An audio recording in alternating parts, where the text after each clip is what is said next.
नमस्कार सभी को। दोस्तों, जब परिवारवाद की बात होती है तो सबसे ज्यादा मुखर बीजेपी नजर आती है। कांग्रेस से लेके जितनी भी क्षेत्रीय पार्टियां हैं सब पे परिवारवाद के आरोप लगाते हैं। लेकिन अमित शाह के बेटे जय शाह कैसे बीसीसीआई फिर आईसीसीआई के अध्यक्ष हुए हैं, पीयूष गोयल, धर्मेंद्र प्रधान, किरण रिजिजू, अनुराग ठाकुर, ज्योतिरादित्य सिंधिया, ये सब अगर परिवारवाद के प्रोडक्ट नहीं है तो क्या है? इस पे बीजेपी कुछ नहीं बोलती। लेकिन इस बार परिवारवाद का आरोप सीधे महामानव सीधे मोदी जी के ऊपर लगाया है। हुआ क्या है, मैं आपको साफ साफ बताता हूँ। दिल्ली में कांग्रेस के मुख्यालय में एक प्रेस कॉन्फ्रेंस की है राज्यसभा सांसद और कांग्रेस के वरिष्ठ नेता शक्ति सिंह गोहिल ने, और उन्होंने गृह मंत्रालय का ही एक एकता परेड का सर्कुलर सार्वजनिक किया जिसमें सरदार पटेल की 150वीं जयंती के लिए जो झांकियां तैयार की जाएंगी करोड़ों रुपए की लागत लगा के, उसमें यह बताया कि उसका कोई टेंडर नहीं निकाला गया बल्कि 5 खास कंपनियों को ऐसे ही हैंड पिक कर लिया गया। जबकि किसी भी बड़े सरकारी आयोजन में जहां करोड़ों रुपए का बजट शामिल हो उसके लिए ओपन टेंडर निकालना एक अनिवार्य प्रक्रिया है। अब सरकार की इस पे सफाई ये है कि क्योंकि समय कम था इसलिए टेंडर नहीं निकाला गया। लेकिन ये लॉजिक आप ही सोचो कहां तक जायज हो सकता है। सरदार पटेल की 150वीं जयंती की तैयारी, इसकी योजना तो 1 साल से ज्यादा समय से चल रही थी। तो 1 साल का समय कम पड़ गया आपको टेंडर निकालने के लिए।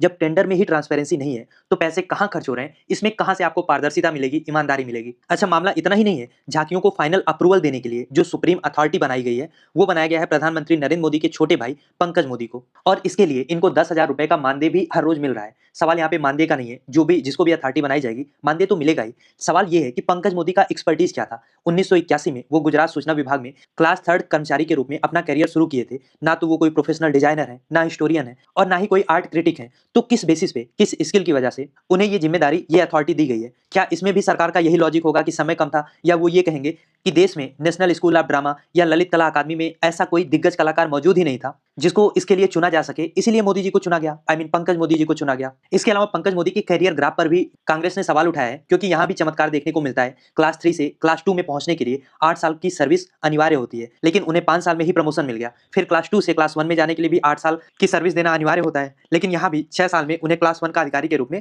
प्रमोट कर दिया गया। और उनके साथ भर्ती हुए कई दलित, आदिवासी, पिछड़े वर्ग के अधिकारी अभी भी जूनियर पदों पर संघर्ष कर रहे हैं। लेकिन पंकज मोदी का ये जो फास्ट ट्रैक है ये उनके रिटायरमेंट के बाद भी नहीं रुका, और 2016 में रिटायरमेंट के बाद भी उन्हें बार बार एक्सटेंशन मिलता रहा। झांकी एक्सपर्ट के रूप में उनकी वापसी ने विपक्ष को सरकार पर, या यूं कहें कि मोदी जी के ऊपर नेपोटिज्म, परिवारवाद का आरोप लगाने का मौका दे दिया है। और खास तौर पे उस मोदी जी के ऊपर जो खुद को फकीर आदमी बताते हैं कि झोला उठा के चल देंगे, जो कहते हैं कि ये 140 करोड़ की आबादी ही मेरा परिवार है। और इस पे आपको मीडिया में भी कोई बहुत ज्यादा खबर देखने को मिलेगी नहीं, ना कोई डिबेट, ना कोई आलोचना। सारा परिवारवाद मीडिया को केवल विपक्ष में दिखता है। अगर ये अघोषित सेंसरशिप नहीं है तो फिर क्या है? खैर, आपकी क्या राय है इस टॉपिक पे? क्या आपको लगता है कि ये एक प्रशासनिक भूल है, या आपको इसमें वाकई में परिवारवाद नजर आता है? जो भी आपकी थॉट है लिखिए उसको कमेंट बॉक्स में। और अगर अभी तक आपने चैनल को सब्सक्राइब नहीं किया तो प्लीज चैनल को सब्सक्राइब भी करिए।